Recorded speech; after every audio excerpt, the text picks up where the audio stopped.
Hello everyone. आज जो है हम लोग पूरे ऑब्जेक्टिव का, ठीक है ना, 12th फिजिक्स के लेवल पर पूरे ऑब्जेक्टिव का एक जगह हम लोग कलेक्शन करने जा रहे हैं। रैंडम टॉपिक उठाएंगे, ठीक है ना, कभी इलेक्ट्रोस्टैट, कभी करंट, कभी कैपेसिटर, कभी ऑप्टिक्स, कभी मॉडर्न फिजिक्स, रैंडम टॉपिक अपन उठाएंगे। ठीक है, अपना मोटो ये होगा कि आपका जो बोर्ड एग्ज़ाम होने वाला है उस एग्ज़ाम में आपको एक भी ऑब्जेक्टिव मिस नहीं हो। आपको 70 ऑब्जेक्टिव में 35 ऑब्जेक्टिव करने हैं। मेरी कोशिश यही है कि आपसे एक भी ऑब्जेक्टिव मिस नहीं हो। इसीलिए हम इतने शॉर्ट टाइम में एक बहुत ही बेहतरीन वीडियो अपलोड करने जा रहे हैं जो आपको पूरे 12th फिजिक्स को कलेक्ट करते हुए और आपको 35 क्वेश्चन सही करवा ही देगा। 100% गारंटी है, जिसमें 70 में से, समझ लीजिएगा पहले कुछ बात को, 70 में से 35 ऑब्जेक्टिव क्वेश्चन आपको करने हैं। इसमें कम से कम 5 ऑब्जेक्टिव क्वेश्चन जो है वो आपको logic gate plus binary decimal, है ना, लॉजिक गेट प्लस बाइनरी और डेसिमल वाले टॉपिक से आएंगे। उसके लिए आपको पहले का जो वीडियो है उसको आप देख लीजिए। लॉजिक गेट के लिए सेपरेट वीडियो मैंने अपलोड किया है और बाइनरी डेसिमल के लिए भी सेपरेट वीडियो मैंने अपलोड किया है। आप उसको देख लेंगे तो 5 मार्क्स यहीं से, बाकी 30 आपको आज ही के वीडियो से हो जाएगा। क्लियर?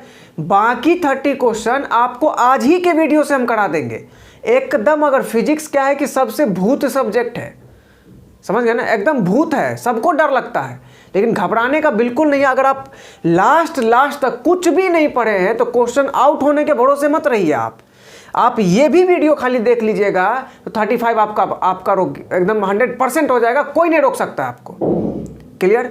स्टार्ट करते हैं बाबू टॉपिक से, है ना। पहला टॉपिक जो हम लोग उठाने जा रहे हैं वो इलेक्ट्रोस्टैटिक्स है। इसमें सभी इंपॉर्टेंट फार्मूलाज, कॉन्सेप्ट सबको देखते हुए चलेंगे। इनफैक्ट ये वीडियो आपको ऑब्जेक्टिव ही नहीं 2 मार्क्स वाले सब्जेक्टिव में भी बड़ा हेल्प करेगा। यहाँ समझो, जो इलेक्ट्रोस्टैटिक्स में सबसे पहला टॉपिक कूलम्ब्स लॉ। तो कूलम्ब्स लॉ का जो फार्मूला होता है वो ये बोलता है कि मान लीजिए 2 चार्ज है, एक चार्ज है Q1, दूसरा है Q2 और दोनों चार्ज के बीच की दूरी है R। तो कूलम्ब्स लॉ का कहना है कि 2 चार्ज पार्टिकल के बीच में लगने वाला जो फोर्स होगा वो फोर्स, कूलम्ब फोर्स का कहना है, कूलम्ब्स लॉ का कहना है कि वो फोर्स डायरेक्टली प्रोपोर्शनल होता है दोनों चार्ज के मैग्नीट्यूड के प्रोडक्ट के, दोनों चार्ज के मैग्नीट्यूड के प्रोडक्ट के, यानी कि Q1 और Q2 का गुना इसके डायरेक्टली प्रोपोर्शनल और inversely proportional to the square of distance between them. मतलब दोनों चार्ज के बीच की दूरी का स्क्वायर का इन्वर्सली प्रोपोर्शनल, व्युत्क्रमानुपाती, तो बोलते हैं 1/r²। दोनों चार्ज के बीच का डिस्टेंस कितना है? r, इसका स्क्वायर करना है तो r², उसका इन्वर्सली प्रोपोर्शनल करना है तो 1/r²। कंबाइंड करोगे बाबू तो कंबाइंड करने पर आ जाएगा f directly proportional Q1 Q2 बट्टा r²। 100% गारंटी है 30 मार्क्स इसी ऑब्जेक्टिव वीडियो से आ जाएंगे। अगर आप बशर्ते ध्यान से सिर्फ सुन लेंगे तो हो जाएगा आपका काम। F is equal to, proportionality हटाओगे, कांस्टेंट लाओगे F बराबर K Q1 Q2 बट्टा r²। K की वैल्यू 1/4πε0 और इसकी वैल्यू कितनी होती है एयर या वैक्यूम के लिए? तो 9 × 10⁹ न्यूटन मीटर स्क्वायर पर कूलम्ब स्क्वायर। आपसे ऑब्जेक्टिव में K का वैल्यू पूछ सकता है या 1/4πε0 का वैल्यू पूछ सकता है या K का यूनिट पूछ सकता है। बोर्ड पर जितना लिखा हुआ है अभी इसमें से 3 मार्क्स या 2 मार्क्स मिनिमम आएंगे। ध्यान से सुनिए, ε0 क्या है? तो परमिटिविटी ऑफ वैक्यूम। ε0 क्या है? परमिटिविटी ऑफ वैक्यूम, है ना, या फिर परमिटिविटी ऑफ एयर भी कंसिडर करते हैं। 8.85 × 10⁻⁻12 कूलम्ब स्क्वायर पर न्यूटन मीटर स्क्वायर इसका यूनिट होता है। तो ऑब्जेक्टिव में आपसे ε0 की वैल्यू पूछी जा सकती है या फिर यूनिट भी पूछा जा सकता है, ये दोनों कंबाइंड दे देगा। क्लियर? इप्सिलॉन आर की वैल्यू, इप्सिलॉन आर को डाई इलेक्ट्रिक कांस्टेंट भी कोई कोई मानता है तो कोई दिक्कत वाली बात नहीं है। इप्सिलॉन आर की वैल्यू 1 होगी एयर या वैक्यूम के लिए और इनफाइनाइट होगी मेटल के लिए, ध्यान रखेंगे इस बात को। इलेक्ट्रिक फील्ड क्या होता है बाबू, तो सीधा सा बात, इलेक्ट्रिक फील्ड जो है, इलेक्ट्रिक का मतलब होता है इलेक्ट्रिक चार्ज और फील्ड का मतलब होता है एरिया। क्लियर, यानी कि इलेक्ट्रिक चार्ज का ऐसा एरिया जिसमें अगर कोई दूसरा चार्ज आया तो आने वाले चार्ज पर फोर्स लगाएगा कौन, जिसका एरिया है वो। क्लियर, और वो कितना फोर्स लगाएगा, उसका स्ट्रेंथ कितना होगा, इस चीज को डिफाइन करने के लिए हम लोग एक पैरामीटर का यूज करते हैं, एक फिजिकल क्वांटिटी का यूज करते हैं जिसको बोलते हैं इलेक्ट्रिक फील्ड इंटेंसिटी। और इलेक्ट्रिक फील्ड इंटेंसिटी होती है बाबू force per unit charge, force per unit charge, यानी कि फोर्स F पर यूनिट मतलब बट्टा, चार्ज मतलब Q।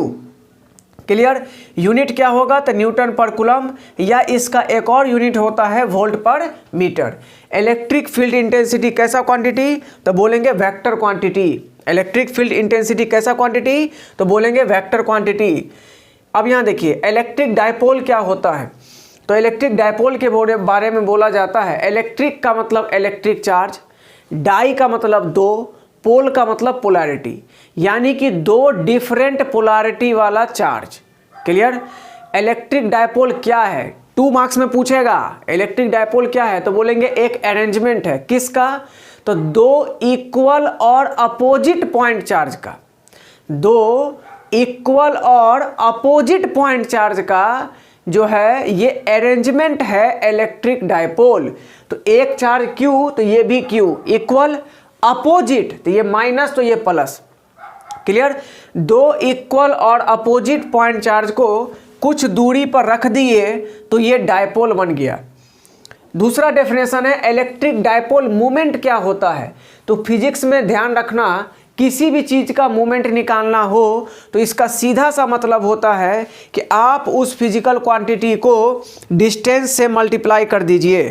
क्लियर, आप उस फिजिकल क्वांटिटी को डिस्टेंस से मल्टीप्लाई कर दीजिए। तो इलेक्ट्रिक डायपोल मूवमेंट है ना, इलेक्ट्रिक डायपोल मूवमेंट है, तो इलेक्ट्रिक डायपोल को डिस्टेंस से मल्टीप्लाई कर दीजिए। इलेक्ट्रिक डायपोल के पास क्या है, तो चार्ज है और डिस्टेंस है, तो डिस्टेंस से तो गुना ही करना है, बचा कौन, चार्ज। तो चार्ज में इस दोनों में से किसी भी चार्ज के मैग्नीट्यूड को पकड़ लो यानी कि Q, और इसमें डिस्टेंस से गुना कर दो तो ये बन गया इलेक्ट्रिक डायपोल मूवमेंट। कैसा क्वांटिटी, वेक्टर क्वांटिटी। कैसा क्वांटिटी, वेक्टर क्वांटिटी। डायरेक्शन क्या होगा, वेक्टर है तो डायरेक्शन होना चाहिए, क्या होगा, निगेटिव चार्ज से लेके पॉजिटिव चार्ज के तरफ। यूनिट क्या है, तो चार्ज का यूनिट कूलम्ब और डिस्टेंस का यूनिट मीटर, तो कूलम्ब मीटर। क्लियर, अच्छा, इलेक्ट्रिक डायपोल के कारण किसी पॉइंट पर इलेक्ट्रिक फील्ड इंटेंसिटी आपको निकालना है। इलेक्ट्रिक डायपोल के कारण किसी पॉइंट पर इलेक्ट्रिक फील्ड इंटेंसिटी अगर आपको निकालना है तो पॉइंट कहाँ कहाँ हो सकता है, पॉइंट एक्सियल हो सकता है, पॉइंट इक्वेटोरियल हो सकता है और पॉइंट एनी पॉइंट पे हो सकता है। तो अगर एक्सियल पॉइंट है, अगर पॉइंट आपका डायपोल के एक्सिस पर ही है तो इलेक्ट्रिक फील्ड इंटेंसिटी डायपोल के कारण 2kp/r³, 2kp/r³। अगर पॉइंट डायपोल के एक्सिस पर है, अगर पॉइंट डायपोल के परपेंडिकुलर है तो kp/r³, और परपेंडिकुलर या एक्सियल को छोड़ करके किसी एंगल थीटा पर है तो kp/r³ √1 + 3 cos² थीटा। इसमें जो इक्वेटोरियल वाला डेरिवेशन होगा डायपोल के कारण किसी पॉइंट पर इलेक्ट्रिक फील्ड इंटेंसिटी निकालने का, इक्वेटोरियल वाला जो डेरिवेशन होगा वो बड़ा इंपॉर्टेंट है, वो आपसे 5 मार्क्स में भी पूछा जा सकता है। समझेंगे, के क्या है, permittivity constant 1/4πε0।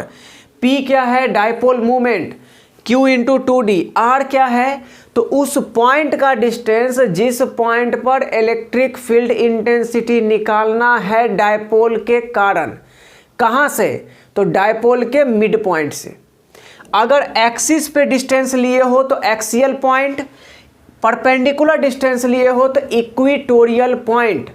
Clear, axial point पे electric field intensity 2 kp/r³, equatorial point पे इलेक्ट्रिक फील्ड इंटेंसिटी kp/r³। आपसे पूछा जा सकता है कि एक्सियल इलेक्ट्रिक फील्ड इंटेंसिटी और इक्वेटोरियल इलेक्ट्रिक फील्ड इंटेंसिटी में क्या रिलेशन है, तो बोलेंगे कि axial electric field intensity equatorial electric field intensity का डबल है। क्लियर? डायपोल के कारण axial electric field intensity equatorial electric field intensity का डबल है। अब यहां समझना। Next topic, charge density. Charge density ध्यान से समझिएगा। 3 तरह का चार्ज डेंसिटी होता है बाबू, लेम्डा, सिग्मा और रो। लेम्डा होता है linear charge density, linear charge density. Sigma होता है surface charge density, surface charge density. और रो होता है वॉल्यूम चार्ज डेंसिटी, है ना, volume charge density. Lambda linear charge density क्या है, तो charge per unit length. Charge मान लो Q पर यूनिट, तो बट्टा length L। Sigma surface charge density, charge per unit area. Volume charge density, charge per unit volume. Unit क्या होगा, lambda का unit coulomb per metre, sigma का unit coulomb per metre square, rho volume charge density का unit coulomb per metre cube. Clear? ये सारी चीजें पूछेंगे। अब यह समझोगे बात को। मान लो बाबू जो मास ऑफ इलेक्ट्रॉन होता है ये कितना है, तो ये 9.1 × 10⁻³ kg। कोई बॉडी है, अगर वो बॉडी चार्ज को रिलीज कर रहा है, चार्ज को रिलीज कर रहा है, उस बॉडी में से चार्ज निकल रहा है, तो कौन निकल सकता है, इलेक्ट्रॉन निकलेगा या फिर इलेक्ट्रॉन घुसेगा, यही 2 काम होगा।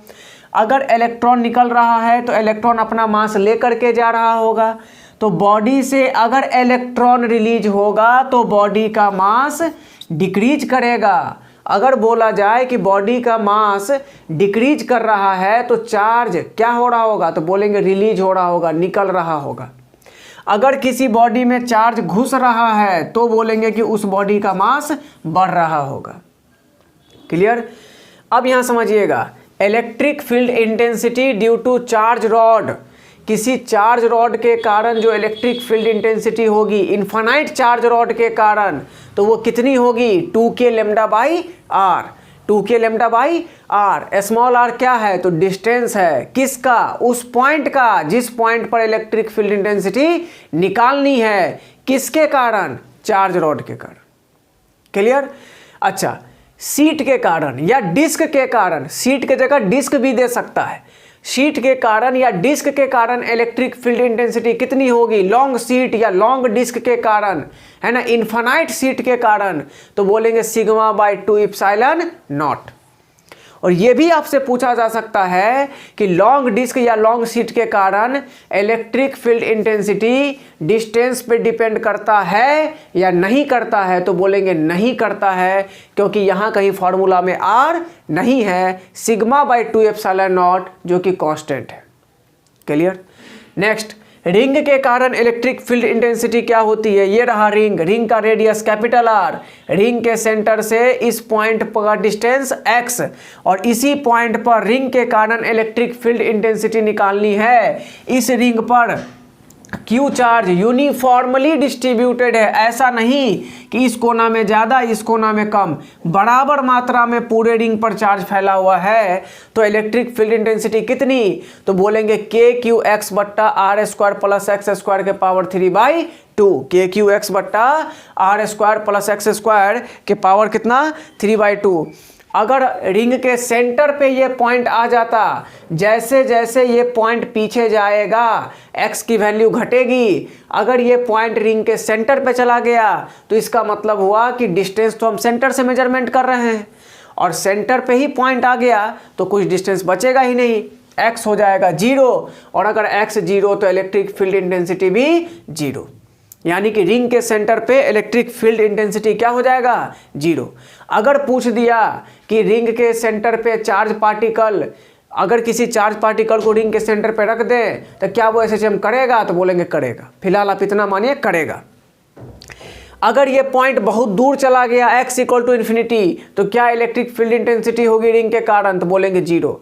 तो रिंग के कारण इलेक्ट्रिक फील्ड इंटेंसिटी सेंटर पे भी 0, इन्फिनिटी पे भी 0, तो मैक्सिमम कहाँ होती है, तो बोलेंगे मैक्सिमम होती है x बराबर plus minus r by root 2 distance पर इलेक्ट्रिक फील्ड इंटेंसिटी जो है वो इसके कारण, रिंग के कारण क्या होगी, मैक्सिमम होगी। क्लियर। अब यहाँ आ जाओ, इलेक्ट्रिक फ्लक्स क्या होता है, तो साफ साफ बोलेंगे इलेक्ट्रिक फ्लक्स, आपसे पूछेगा कि इलेक्ट्रिक फ्लक्स क्या है, ये 2 मार्क्स में भी पूछता है जी। इलेक्ट्रिक फ्लक्स तो सीधा सा बात, जितना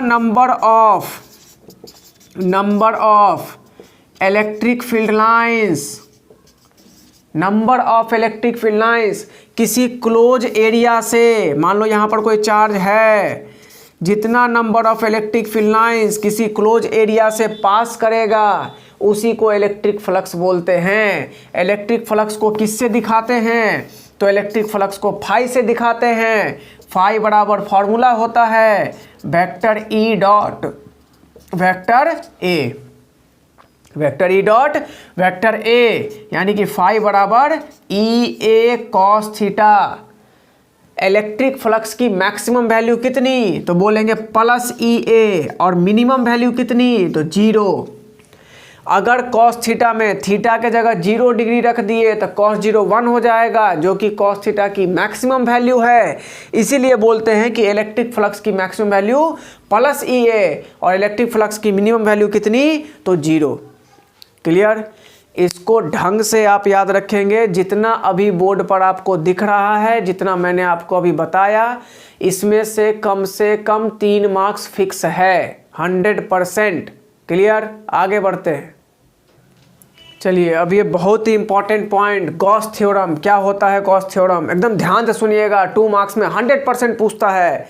क्या है गॉस थ्योरम, है ना, गॉस लॉ भी पूछ सकता है आपको, थ्योरम की जगह लॉ लिख के पूछ देता है। तो साफ बोलेंगे कि गॉस थ्योरम जो है, पहला पॉइंट, ये सिर्फ क्लोज सरफेस के लिए वैलिड है। पहला पॉइंट सिर्फ क्लोज सरफेस के लिए वैलिड है। दूसरा पॉइंट, गॉस थ्योरम डिफाइन करता है इलेक्ट्रिक फ्लक्स। उसका कहना है according to Gauss electric flux is, electric flux मतलब फाई क्या है, साइक्लिक इंटीग्रल,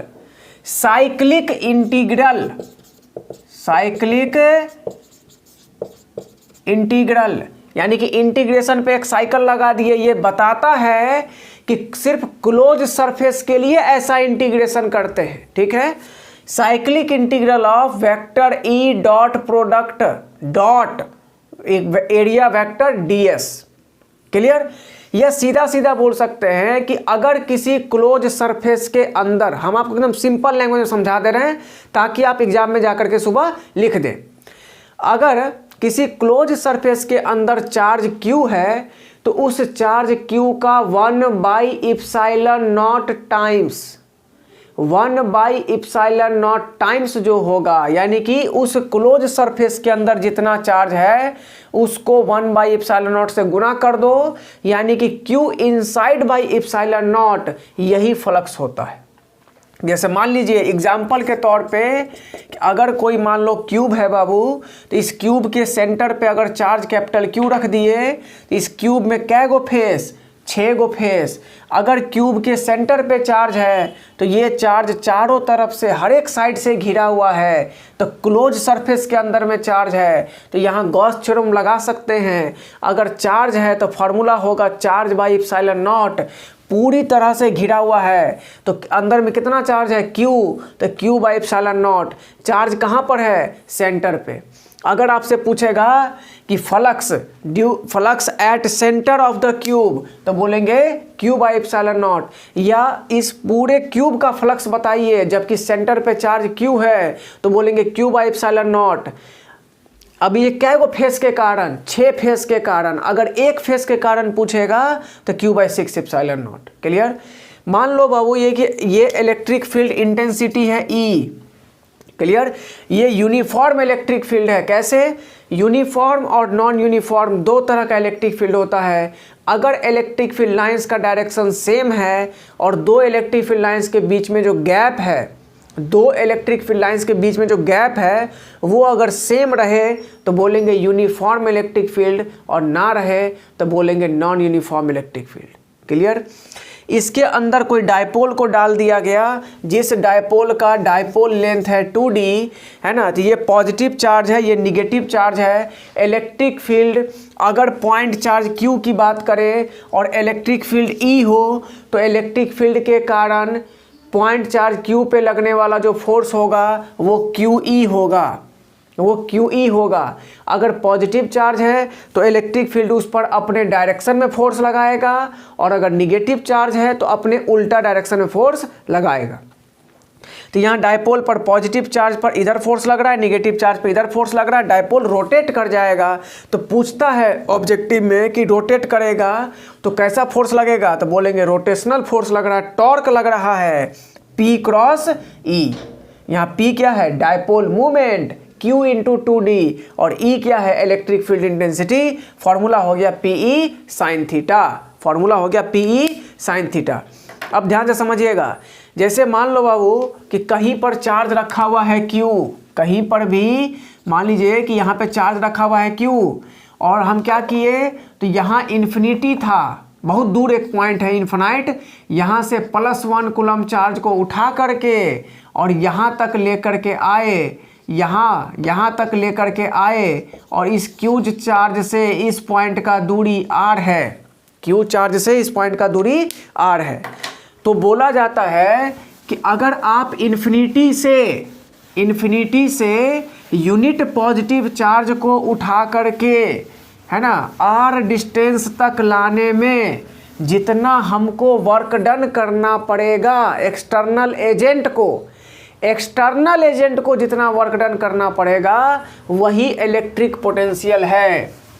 क्लियर, वही क्या है आपका इलेक्ट्रिक पोटेंशियल है। इन्फिनिटी से +1 कूलम चार्ज को उठा करके और R डिस्टेंस तक लाने में जितना वर्क डन करना पड़ेगा वही इलेक्ट्रिक पोटेंशियल है। उसको V से दिखाते हैं। इलेक्ट्रिक पोटेंशियल का फॉर्मूला कितना, तो बोलेंगे KQ/r। क्लियर। और अगर इस +1 कूलम के जगह स्मॉल q चार्ज को उठा करके लाते तो उस वर्क डन को बोलते हैं इलेक्ट्रोस्टैटिक पोटेंशियल एनर्जी, जिसको U से दिखाते हैं, और U बराबर हो जाएगा KQ/r, या बोल सकते हैं KQ1Q2/r। इलेक्ट्रिक पोटेंशियल जो होता है इसका एक और डेफिनेशन है, पोटेंशियल एनर्जी पर यूनिट चार्ज, पोटेंशियल एनर्जी पर यूनिट चार्ज, यानी कि जूल पर कूलम्ब, और इसी जूल पर कूलम्ब को बोला जाता है वोल्ट। तो आपसे पूछा जा सकता है कि 1 वोल्ट बराबर कितना, तो बोलेंगे 1 जूल पर कूलम्ब। डायपोल के कारण एक्सियल पॉइंट पे इलेक्ट्रिक पोटेंशियल कितना, तो KP/r²। इक्वेटोरियल पॉइंट पे 0, एनी पॉइंट पे KP cos θ/r²। ये स्मॉल r क्या है, तो बोलेंगे उस पॉइंट का डिस्टेंस है जिस पॉइंट पर हमको इलेक्ट्रिक फील्ड इंटेंसिटी निकालना है, और ये डिस्टेंस कहाँ से, तो डायपोल के मिड पॉइंट से, क्लियर।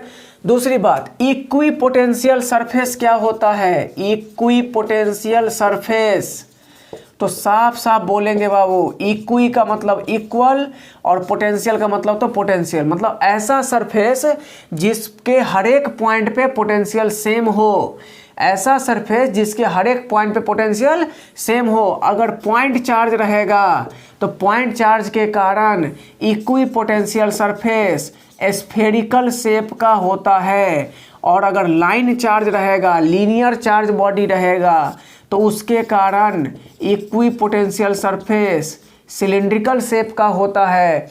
इक्वी पोटेंशियल सरफेस का कॉन्सेप्ट बोलता है कि ऐसा पोटेंशियल जिसके हर एक सरफेस के हर एक पॉइंट पे पोटेंशियल सेम होगा, या बोल सकते हैं कि equi potential surface electric field lines पर हमेशा परपेंडिकुलर होगा।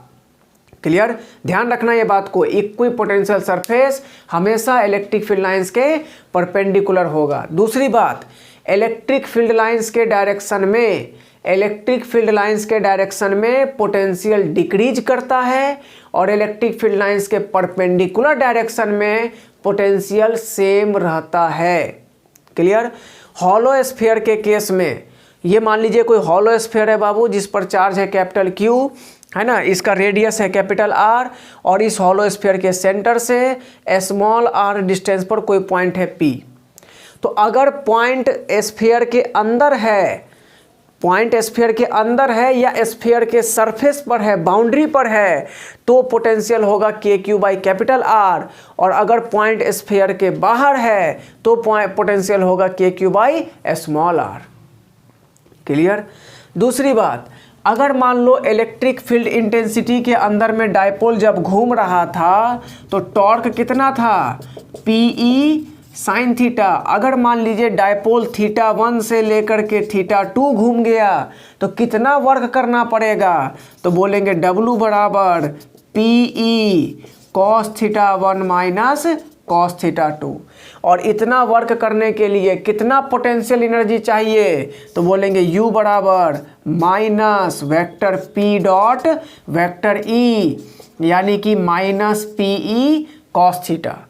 डायपोल को इलेक्ट्रिक फील्ड इंटेंसिटी के अंदर रोटेट कराने पर कितना पोटेंशियल एनर्जी चाहिए, तो बोलेंगे माइनस PE cos θ। क्लियर। अब सुन लीजिए इलेक्ट्रिक फील्ड लाइंस क्या होता है, ये आपको प्रॉपर्टी पूछ सकता है, 2 मार्क्स में ऑब्जेक्टिव में भी पूछ सकता है।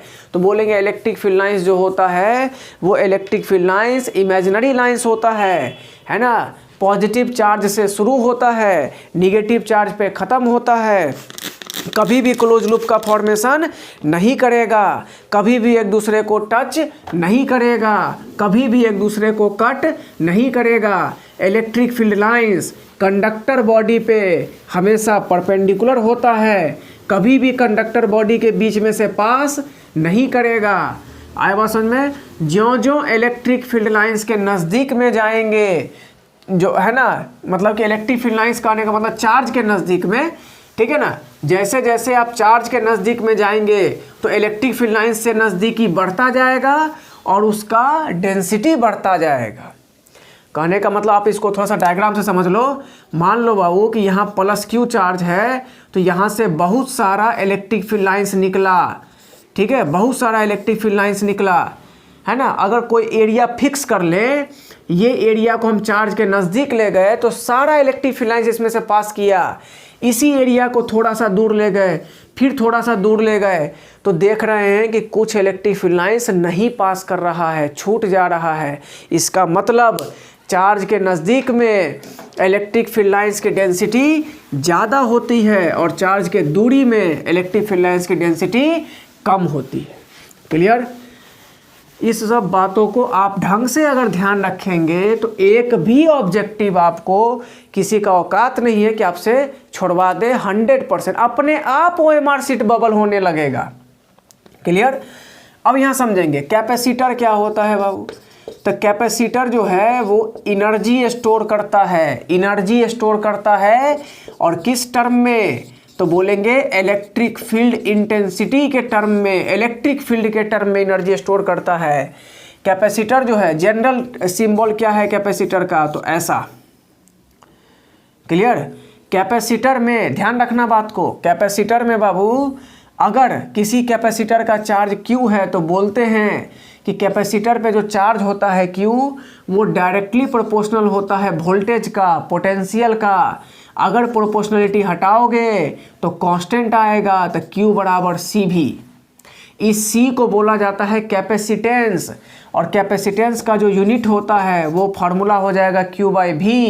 ये कैपेसिटेंस है, कैपेसिटेंस है ना, और ये Q/V, इसका यूनिट क्या हो जाएगा कैपेसिटेंस का, तो कूलम पर वोल्ट, या इसी को बोला जाता है फैराड। ये जो होता है बाबू ये है पैरेलल प्लेट कैपेसिटर और ये है स्फेरिकल कैपेसिटर।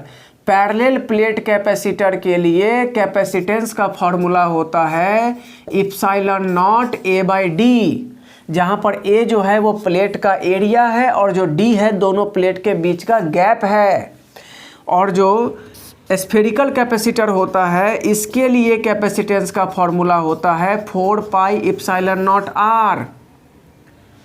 ठीक है, बड़ा कैपेसिटर होना चाहिए स्फेरिकल। क्लियर। अब कैपेसिटर का कैपेसिटेंस के लिए इक्विवेलेंट भी निकालते हैं, चाहे सीरीज हो चाहे पैरेलल। अगर मान लीजिए कि 2-3 कैपेसिटर है, 3 कैपेसिटर है, एक का कैपेसिटेंस C1, दूसरे का C2, तीसरे का C3, और अगर आपने इन तीनों को सीरीज में जोड़ा है तो इसका इक्विवेलेंट क्या होगा? तो 1/C इक्विवेलेंट बराबर 1/C1 plus 1/C2 plus 1/C3। और अगर आपने तीनों कैपेसिटर को पैरेलल में जोड़ा है तब C इक्विवेलेंट बराबर हो जाएगा C1 plus C2 plus C3, है ना। ये सीरीज के लिए है और ये पैरेलल के लिए है, कंफ्यूज मत होना। अगर मान लो एक कैपेसिटेंस की या सभी कैपेसिटर के कैपेसिटेंस की वैल्यू C है ना, हमारे पास मान लीजिए n नंबर ऑफ कैपेसिटर है जिसमें हर एक कैपेसिटर के कैपेसिटेंस की वैल्यू C है। अगर आपने उसको सीरीज में जोड़ा तो इक्विवेलेंट कैपेसिटर हो जाएगा C/n, और अगर पैरेलल में जोड़ा तो हो जाएगा n/C। हमारे पास n नंबर ऑफ कैपेसिटर है और सभी कैपेसिटर के कैपेसिटेंस की वैल्यू अगर C है तो C इक्विवेलेंट बराबर हो जाएगा, सीरीज में हम लोग नंबर ऑफ कैपेसिटर से डिवाइड करेंगे और पैरेलल में नंबर ऑफ कैपेसिटर से मल्टीप्लाई करेंगे। एक कैपेसिटर का एनर्जी कितना होता है, पोटेंशियल एनर्जी या एनर्जी स्टोर, तो बोलेंगे half CV²। Clear. Potential energy या एनर्जी स्टोर कितना होगा? Half CV²। यूनिट क्या होगा? तो एनर्जी है तो यूनिट होगा जूल। क्लियर। ये 2 टॉपिक आपका पूरी तरह से कंप्लीट हो गया, कैपेसिटर और इलेक्ट्रोस्टैटिक्स। अगर आप ढंग से इस चीज़ को देख लेंगे बाबू तो 100% गारंटी है एक भी क्वेश्चन आपसे मिस होगा ही नहीं, सवाल ही पैदा नहीं होता है। क्लियर। आगे बढ़ते हैं बाबू। चलिए बाबू नेक्स्ट टॉपिक इलेक्ट्रिक करंट। देखो इलेक्ट्रिक करंट क्या होता है, तो इलेक्ट्रिक करंट को I से डिनोट करते हैं। इलेक्ट्रिक करंट क्या है? तो साफ साफ बोलेंगे कि rate of flow of charge, rate of flow of charge through a cross sectional area of a conductor body. किसी कंडक्टर बॉडी में उसके क्रॉस सेक्शनल एरिया से जितना चार्ज फ्लो करेगा, है ना, 1 सेकेंड में, उसी को इलेक्ट्रिक करंट बोलते हैं। तो Q/T यूनिट क्या हो जाएगा? Coulomb per second. और करंट का ओरिजिनल यूनिट क्या होता है? 1 एम्पियर। यानी कि 1 कूलम चार्ज अगर 1 सेकेंड में निकल गया, कंडक्टर बॉडी से फ्लो कर गया, तो बोलेंगे 1 एम्पियर करंट फ्लो हो गया। इलेक्ट्रिक करंट कैसा क्वांटिटी? Scalar quantity. यूनिट क्या है? एम्पियर या फिर कूलम पर सेकेंड। दूसरी बात, इलेक्ट्रिक करंट का डायरेक्शन किधर होता है? हाई पोटेंशियल से लो पोटेंशियल के तरफ, यानी कि इलेक्ट्रिक फील्ड के डायरेक्शन में, या बोल सकते हैं कि कंडक्टर में जो फ्री इलेक्ट्रॉन है उसके अपोजिट डायरेक्शन में इलेक्ट्रिक करंट का डायरेक्शन होता है। नेक्स्ट है करंट डेंसिटी। इसका डेफिनेशन होता है करंट पर यूनिट एरिया, यानी कि इसका यूनिट हो जाएगा ampere per metre square. Current density कैसा यूनिट? तो बोलेंगे वेक्टर क्वांटिटी है ये। क्लियर। नेक्स्ट फार्मूला I बराबर NeAVD, जहां पर N क्या है? तो नंबर ऑफ इलेक्ट्रॉन्स पर यूनिट वॉल्यूम, यानी कि किसी कंडक्टर के यूनिट वॉल्यूम में कितना नंबर ऑफ इलेक्ट्रॉन है उसी को स्मॉल n रिप्रेजेंट करेगा। E क्या है? तो इलेक्ट्रॉन का चार्ज। A क्या है? तो उस कंडक्टर का क्रॉस सेक्शनल एरिया। और VD क्या है? तो ड्रिफ्ट स्पीड। जब इलेक्ट्रॉन फ्लो करता है बाबू कंडक्टर के अंदर, फ्री इलेक्ट्रॉन्स, तो वो इलेक्ट्रॉन्स आपस में कॉलिजन करते हैं और टकराने के बाद जो इलेक्ट्रॉन की स्पीड होती है उसी को बोलते हैं ड्रिफ्ट स्पीड। इलेक्ट्रॉन जब तक घूम रहा है, मूव कर रहा है, और मान लो कि जैसे एगो से टक्कर हुआ, अब दूसरा से टक्कर होगा, है ना, कोई इलेक्ट्रॉन चला, एक से टक्कर खाया, अब दूसरा से टक्कर होगा, तो दूसरा से टक्कर होने के बीच में जो गैप है उस दूरी को तय करने के लिए जितना टाइम लगता है इलेक्ट्रॉन को, चाहे नैनो सेकेंड क्यों ना लगे, उसी टाइम को बोलते हैं रिलैक्सेशन टाइम। यानी कि आसान भाषा में बोला जाए तो ऐसा टाइम जिस टाइम में इलेक्ट्रॉन कोई टक्कर नहीं खा रहा है और खुद में रिलैक्स फील कर रहा है, तो बोलेंगे उसको रिलैक्सेशन टाइम, जिसको कि टाउ से दिखाते हैं। ड्रिफ्ट स्पीड का फॉर्मूला होता है E/m into tau. Drift speed directly proportional होता है इलेक्ट्रिक फील्ड इंटेंसिटी का, अगर तो प्रोपोर्शनलिटी को हटाने पे एगो कांस्टेंट आता है म्यू, इस म्यू को बोलते हैं मोबिलिटी, जिसका फॉर्मूला हो जाएगा Vd/E, या बोल सकते हैं E/τ/m। m क्या है, तो मास ऑफ इलेक्ट्रॉन। जो रेसिस्टेंस होता है बाबू, रेसिस्टेंस एक मटेरियल का प्रॉपर्टी होता है, इसको इस तरीके से दिखाया जाता है, डिनोट करते हैं इस तरीके से। रेसिस्टेंस जो है वो उस मटेरियल के लेंथ पे डिपेंड करेगा, साइज पे डिपेंड करेगा, उसके ज्योमेट्री पे डिपेंड करेगा और टेम्परेचर पे भी डिपेंड करेगा। तो रेसिस्टेंस डायरेक्टली प्रोपोर्शनल होता है लेंथ का और इन्वर्सली प्रोपोर्शनल होता है एरिया का। कंबाइंड करेंगे तो R directly proportional L/A, proportionality को हटा के बराबर लाओगे तो कांस्टेंट आ जाएगा रो, तो R बराबर ρL/A। इस रो को बोलते हैं स्पेसिफिक रेसिस्टेंस। 2 मार्क्स में पूछता है, ऑब्जेक्टिव में भी पूछेगा, स्पेसिफिक रेसिस्टेंस या फिर रेसिस्टिविटी। रेसिस्टेंस का काम है करंट को रोकना, कंडक्टेंस का काम है करंट को सपोर्ट करना। तो रो का यूनिट क्या हो जाएगा, तो रो बराबर RA/L। R रेसिस्टेंस है, इसका यूनिट हो गया ओम, मीटर स्क्वायर एरिया का यूनिट और लेंथ का यूनिट मीटर, तो ओम मीटर। रेसिस्टेंस का उल्टा होता है कंडक्टेंस, वैसे ही स्पेसिफिक रेसिस्टेंस का उल्टा होता है स्पेसिफिक कंडक्टेंस। तो रेसिस्टेंस का उल्टा G, तो बोलेगा कि कंडक्टेंस क्या है, तो बोलेंगे reciprocal of resistance. Reciprocal of resistance यानी कि 1/R, 1/ओम या ओम इनवर्स या ओम इनवर्स या महो, इसका यूनिट होता है। ये सब पूछेगा, सुबह पूछेगा। रो जो है वो इन्वर्सली प्रोपोर्शनल है, रो का inversely proportional sigma, specific resistance का उल्टा स्पेसिफिक कंडक्टेंस, सिग्मा बराबर 1/रो, 1/ओम मीटर, ओम इन्वर्स मीटर इन्वर्स। 2 ठो बहुत फेमस लॉ 100% पूछेगा, KCL KVL। KCL क्या होता है, तो साफ साफ बोलेंगे कि किसी भी जंक्शन पे, जैसे मान लीजिए यहाँ पर ये रहा पॉइंट, इसको बोलते हैं P पॉइंट, एक रेसिस्टेंस इधर से, एक रेसिस्टेंस इधर से, एक रेसिस्टेंस इधर से।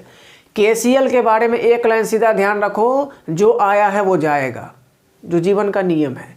इधर से करंट आया I1, इधर से करंट आया I2, इधर करंट गया I3।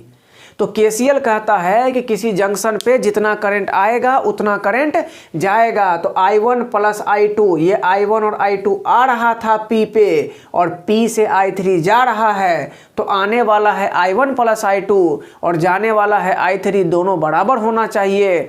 यानी कि जंक्शन पॉइंट पर नेट करंट 0 होना चाहिए। इसी को बोलते हैं KCL, किरचॉफ्स करंट लॉ। आपसे पूछेगा बोर्ड एग्जाम में सुबह, किरचॉफ्स करंट लॉ किसको फॉलो करता है, तो धड़ाक से टिक मार देंगे, Kirchhoff's current law conservation of charge को फॉलो करता है।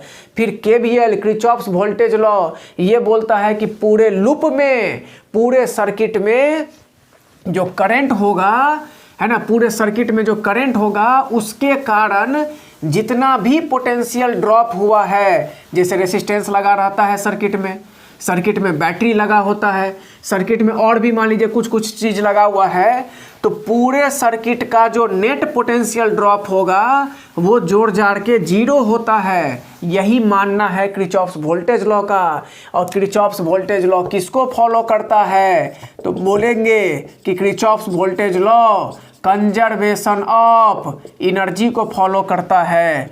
नेक्स्ट टॉपिक है बाबू व्हीटस्टोन ब्रिज। एकदम हम लोग सर्जिकल स्ट्राइक कर रहे हैं ऑब्जेक्टिव पे। 100% जो बोल रहे हैं बाबू इतना कम से कम करके चले जाओ, यही आएगा तो आएगा 100%। ये व्हीटस्टोन ब्रिज बोलता है कि अगर इन दोनों रेसिस्टेंस का रेशियो, इन दोनों का यानी कि P/R और ये Q/S अगर बराबर है तो ये बीच वाले गैल्वेनोमीटर से या बीच वाले रेसिस्टेंस से किसी भी तरह का कोई करंट का फ्लो नहीं होगा। क्लियर। नेक्स्ट, एमीटर क्या होता है आपसे पूछ सकता है, तो बोलेंगे एमीटर जो है ये करंट मेजरिंग डिवाइस है, करंट को मेजरमेंट करता है। कनेक्शन कहाँ करते हैं, तो बोलेंगे सीरीज में करते हैं। एमीटर के प्लस को बैटरी के प्लस से यानी कि हाई पोटेंशियल पे और एमीटर के माइनस को बैटरी के माइनस से यानी कि लो पोटेंशियल पे जोड़ते हैं। अगर आपको एमीटर से बढ़िया रीडिंग चाहिए, अगर आप चाहते हैं कि एमीटर जो है सो आपको एक्यूरेट डाटा दे, तो उस तरह के एमीटर को आइडियल एमीटर बोला जाता है। अगर आप चाहते हैं कि एमीटर आपको 100% एक्यूरेट डाटा दे तो उसको बोलते हैं आइडियल एमीटर। और आइडियल एमीटर का जो रेसिस्टेंस होता है वो क्या हो जाएगा, तो आइडियल एमीटर का रेसिस्टेंस होता है 0। उसी तरह होता है बाबू वोल्ट मीटर। वोल्ट मीटर जो है वो वोल्टेज को मेजरमेंट करेगा, पोटेंशियल को मेजरमेंट करेगा, उसका कनेक्शन पैरेलल में करते हैं। और वोल्ट मीटर के प्लस को बैटरी के प्लस से हाई पोटेंशियल पे मतलब, और वोल्ट मीटर के माइनस को बैटरी के माइनस से यानी कि लो पोटेंशियल पे जोड़ते हैं। अगर आप चाहते हैं कि वोल्ट मीटर आपको परफेक्ट रीडिंग दे, तो परफेक्ट रीडिंग के लिए है ना, वोल्ट मीटर से परफेक्ट रीडिंग के लिए हम लोग वोल्ट मीटर को आइडियल वोल्ट मीटर बोलेंगे। और आइडियल वोल्ट मीटर का रेसिस्टेंस क्या होता है, वेरी लार्ज यानी कि इन्फिनिटी। एक और होता है पोटेंशियोमीटर। पोटेंशियोमीटर क्या करता है, तो बोलेंगे कि पोटेंशियोमीटर का 2 काम है ना, क्या क्या, तो पहला काम, अगर 2 बैटरी हम उठा के कहीं से ले आए हैं और उस दोनों बैटरी के वोल्टेज को तुलना करना चाहते हैं, तो बैटरी के ईएमएफ को कंपैरिजन करता है पोटेंशियोमीटर। कैसे, तो पोटेंशियोमीटर कहता है कि ईएमएफ डायरेक्टली प्रोपोर्शनल है बैलेंसिंग लेंथ का, है ना, बैलेंस लेंथ का, यानी कि E1/E2 बराबर L1/L2। E1 है पहला बैटरी का ईएमएफ, E2 है दूसरा बैटरी का ईएमएफ, L1 है पहला बैटरी का बैलेंस लेंथ और L2 है दूसरा बैटरी का बैलेंस लेंथ। E1 को नॉन ईएमएफ बोलते हैं, नॉन सेल बोलते हैं, जो सेल के बारे में हमको पता था। E2 को अननोन सेल बोलते हैं। दूसरा काम क्या है पोटेंशियोमीटर का, तो इंटरनल रेसिस्टेंस को मेजरमेंट करना। इंटरनल रेसिस्टेंस को फार्मूला क्या है, L1/L2 - 1 into capital R, L1/L2 - 1 into capital R। तो बाबू इलेक्ट्रिक करंट, कैपेसिटर और इलेक्ट्रोस्टैट तीनों को हमने एकदम धुआं उड़ा दिया है। आप अगर इसको ढंग से देख लीजिएगा तो सुबह आपका एक भी ऑब्जेक्टिव नहीं छूटेगा, एकदम गारंटी रखिए। अभी नेक्स्ट वीडियो हम अपलोड करेंगे, उसमें ray optics, magnet, AC, modern सब कवर करेंगे। क्लियर। इस वीडियो को ध्यान से देख लो और सुबह जाके पेपर एकदम फोड़ दो। Good luck.